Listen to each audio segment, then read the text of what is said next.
AI does not eliminate complexity, it moves it. Hello, I'm Alexis from BC Designer.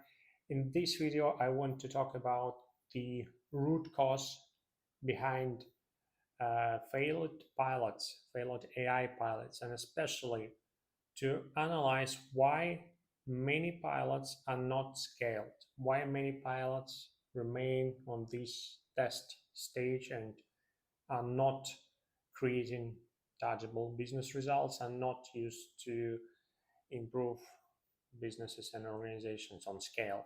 And that's actually what happens. And we can find the confirmation in some of the latest studies by Deloitte, by McKinsey.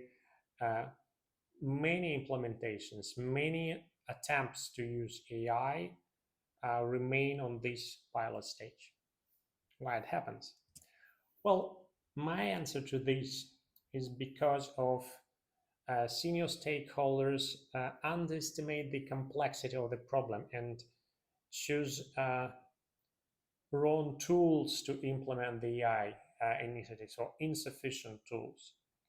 And this happens because when the AI initiative is presented to the senior stakeholders, it is presented like a kind of magical pill that will simply eliminate the complexity. It will solve the problem 100%. But what actually happens is that the complexity is not eliminated. It is moved, it is shifted to other stakeholders. So what the solution for this could be? The solution could be to be better prepared for these kind of implementations, to scan the landscape better, to understand the stakeholders involved, to understand how the value is created for those stakeholders, and to monitor this value continuously.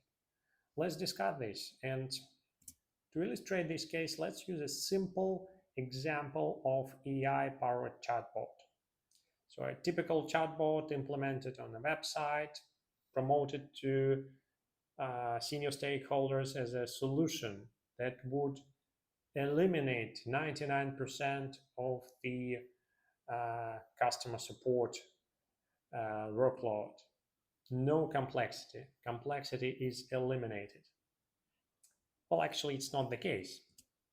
If we do a proper stakeholder analysis, and what we'll find out is that there are other stakeholders, and this complexity, it actually moved from the end users to those stakeholders, to the support team, to the AI team that maintains all this AI technology. And if we look further, we could define certain metrics that would tell us if the complexity actually was moved. So for the end users, we'll check first contact resolution rate, and likely it will say that a lot of cases are resolved online, are resolved without escalating to support team, and that's good. That's what we can consider an indicator of reduced complexity for end users. No need to write to support team, you just have an answer immediately, have a correct answer immediately. What about support team? And that's what is often overlooked, because it looks like, okay, so the problem is answered, the problem is solved, so nothing to do. Well, actually not. So first of all, the obvious part. Some of the queries that AI is not able to answer are escalated to the support team.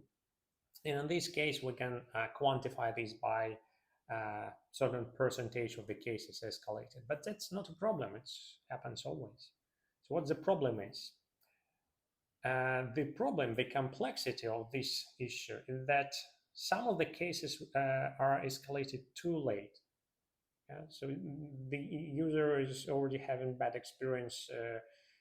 If it would be a chat with a normal person, it would be easier to catch this problem on earlier stage. It would be easier to solve it without creating some significant damage.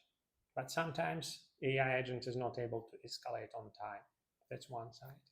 Another side, that AI agent is escalating too early, is not getting necessary context from the end user, and now a human specialist is reviewing the case, not enough evidence, not enough data, so need to contact user again.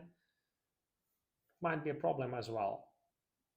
And finally, a long-term consequence of implementing this chatbot is how we supposed to train the specialists. Before AI, we were training specialists by basically answering simple tickets, simple queries, and sometimes where there were difficult questions. Yeah. What will happen when we have AI? Simple queries are responded automatically. We only have difficult questions, critical questions. So that's the question, how we should revise the whole training program for support agents to make sure that we properly train them for this new model. A little bit of complexity, these small pieces of complexity, they were moved from customer, and that's great. That's what we do for any digital transformation. We want to move this complexity from customer to our business systems. But we also have to design business systems that will be able to work with those complexities. Like in this case, creating a different system to train support agents. What happens with other stakeholders like AI team? During the pilot, it looks like we uh, created a product that is addressing all the needs of the customers. But this product needs to be maintained because new cases will appear and we need to add them somehow to our knowledge base. And when doing so, we need to make sure that AI is not hallucinating, that AI is still able to answer effectively on all the questions, all the queries it was answering in the past. It's something that AI team have to look at. And same question about safety protocols.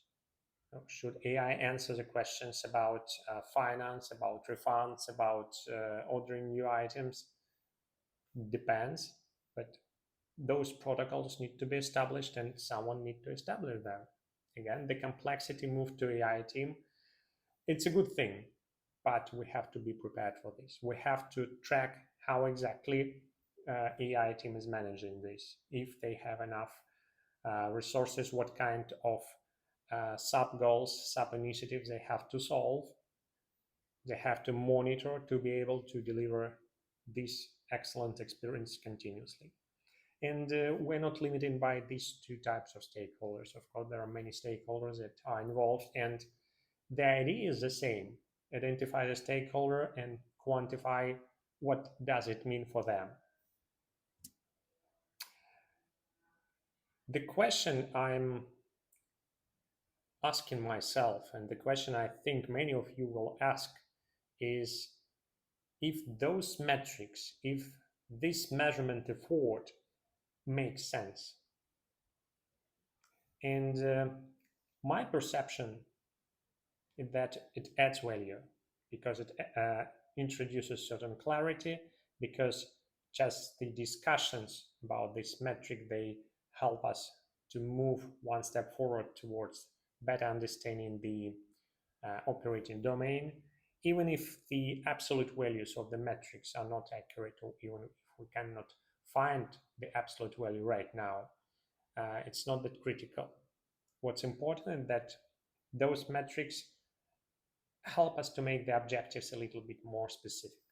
And it looks like this is also supported, this is also validated by some empirical studies. McKinsey published the State of AI report where they share this finding that organizations that had well-defined KPIs, they're more likely to move ahead with adoption. They're more likely to align the AI initiatives with some return of investment. Yeah, so It looks like having the right metrics helps, especially in complex domains like AI implementation, AI initiatives. I think now you have a logical question. So, what kind of metrics we have to have, and what kind of things we need to quantify? Uh, that's the question that we have to answer individually for each of the projects, for each of the initiatives. But this year, I was talking on two events with talks about AI, presenting some cases of AI implementation, presenting our canvas for uh, measuring trust in systems. And looking at these cases, talking to the people, I think that there are some universal metrics that you will have in all implementations. These metrics are related to complexity and to trust. Complexity, if you struggle to quantify complexity, look at the points where you spend a lot of effort, when you invest efforts, when you invest time, when you invest your budgets. That's where the complexity is. So quantify this complexity as time, quantify this complexity as unnecessary communications. That's a good starting point for any AI initiatives.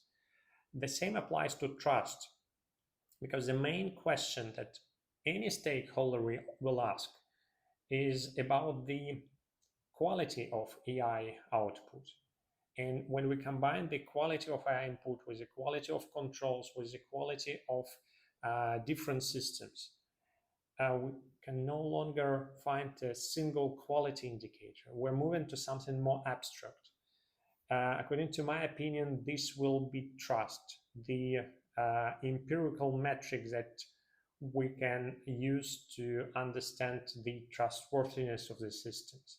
And that was one of the topics that I was talking at one of the conferences. And we have a canvas to help organizations to look at their systems from this point of view, to understand where the systems break, combine systems that break in different way, and to create new systems that will provide a higher trust level. And the good thing is that we can validate these improvements empirically. We can do tests with known data and find out the individual trust level of a selected system, as well as a trust level of aggregated architecture of different systems. So my recommendation is to start with the complexity and trust KPIs aligned with the needs of your stakeholders. So the closing note, what to do? What would the next step be?